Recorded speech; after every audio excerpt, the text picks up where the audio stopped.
We start from the bass, and there's a lot to talk about. Let's begin.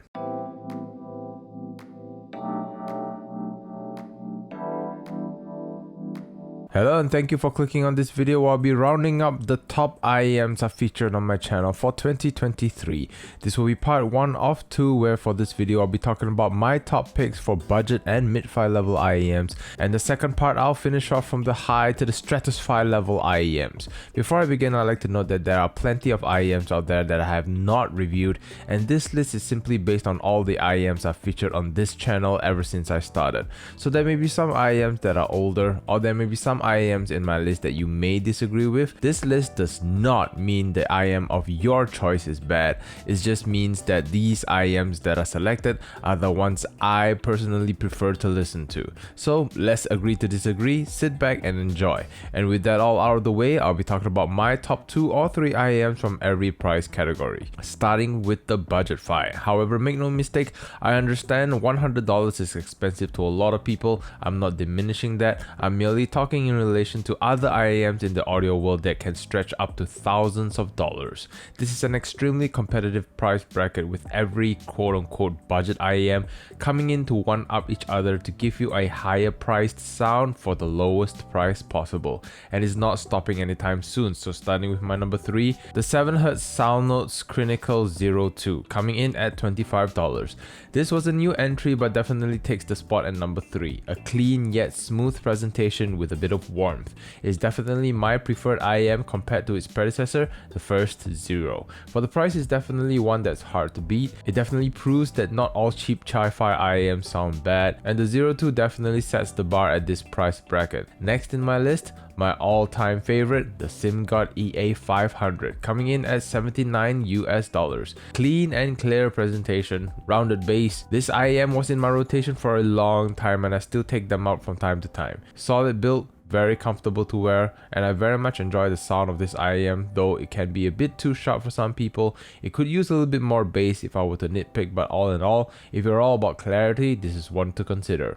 My number 1 pick for the budget fi category, the SimGod EW200. Even though I released only a YouTube short on this IEM, I provided my full written impression on HeadFi if you'd like to check out what I think about this IEM. But essentially, at $40, this IEM has it all. Solid build construction, all the accessories you'd need to start, and a sound presentation that rivals higher tiered IEMs. It's similar to the EA500 in terms of providing you a warm sounding presentation with some clarity, while with a bit more kick to the bass. The EA500 is sharper and clearer, but the EW200 is no slouch, and at half the price is definitely one that I'd easily recommend if you're looking for this kind of presentation at this price category. I do have to give a shout out to the Truth Ear Ola. Though it didn't make my top 3 cut, if you're looking for something smooth and safe, the Ola at $20 is a very safe option to go with. However, if you like a little bit more out of your sound, then the ones I've listed would be something to consider. Moving up the ladder, let's talk about mid-fi. IEMs ranging from $100 to $500.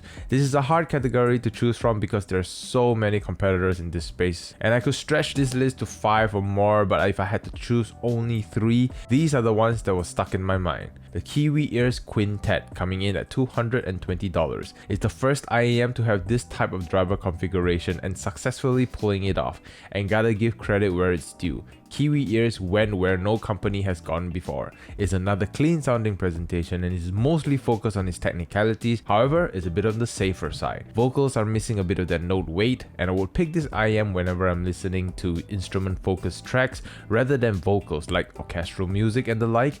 It's a beast at that, and I wish we would get a 2.0 version where it maintains its strength while boosts up the other frequencies, particularly in the vocal regions. Next up at number 2, we have the Dunu Falcon Ultra, coming in at $240. When it comes to accessory giving or unboxing experiences, Dunu is definitely giving you a run for your money. However, it doesn't stop there with the Dunu Falcon Ultra. While it's not the most technical IEM, i.e. the details can sometimes get overwhelmed and it's not as clean sounding as something like the Quintet, but you're here for bass. It's punchy, it's clean, it's rounded, and it will slap your socks. This is like a mini IER Z1R when it comes to the bass presentation. but the Dunu Falcon Ultra is a little bit smoother but still have that kick coming. There's sufficient treble to cut through the bass, but it can be a bit piercing for some people, but the build quality, comfort of wear, and the bass just makes me come back for more, which is why it remains at my number 2 spot. For my number 1 spot, my personal pick, if I had to choose as my top pick for mid-fi level IEM,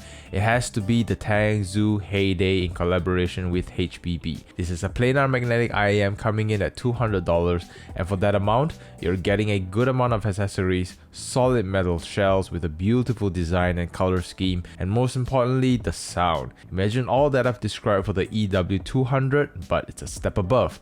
Punch and rounded bass presentation, vocal presence in the mid-range with a lot of clarity and details coming through and accompanying your music. It's one that I keep coming back for more, and I'm using it as a reference whenever there's a planar IEM coming into market. And the form factor of the Heyday makes it easier and more comfortable to wear compared to something like the MP145 from High Disease. Before I close this off, I have to talk about my favorite wireless earbuds that I've tried.